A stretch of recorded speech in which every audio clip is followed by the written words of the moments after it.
የብርሃናት አምላክ እግዚአብሔር መለወጥ የሌለብህ አምላካችን ጸንተህ የምትኖር ባለ ዙፋን አድማሳትን ዳርቻዎችን ጥልቆችና ከፍታዎችን ሁሉ በዓይኖችህ የምትመረምር እግዚአብሔር እናመሰግንሃለን።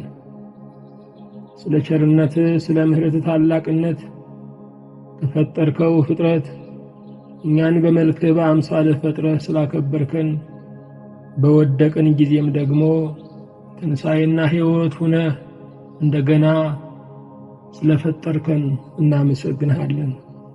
አምላካችን እግዚአብሔር ሆይ እንደ ቸርነትህ እንደ ምሕረትህ ታላቅነት በዚህ ዘመን ደግሞ ባሪያዎችህን አምላክም አባትም ስለሆንከን ክፉ እንዳይገዛን አምላክ ተስፋ እንዳንቆርጥ አባት ስለሆንከን እናመሰግንሃለን።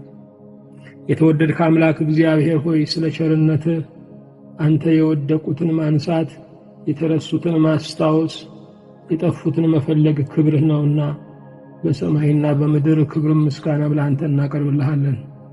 እንደ ቸርነትህ እንደ ምሕረትህ ታላቅነት ደግሞ ይህንንም ቃል ለባሪያዎች በቆሰሉት እጆችህ ባርከህ እንድትሰጠን ቆርሰህ እንድታጎርሰን አቤት እንጠይቅሃለን።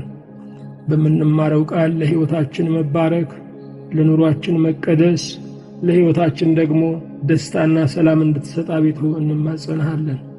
እንደ ቸርነትህ በሰላም ጀምረን እስክንፈጽም ጥበቃህ በዙሪያችን ማዳን ምሕረትህ በመካከላችን ትሁንልን። በአንዱ ልጅ በኢየሱስ ክርስቶስ በእርሱ ያለ ክብር ጽላንተ ይገባሃል። ከእሱ ጋራ ከመንፈስ ቅዱስም ጋራ ትክክል የሚሆን ዛሬም ዘወትርም ለዘላለሙ አሜን።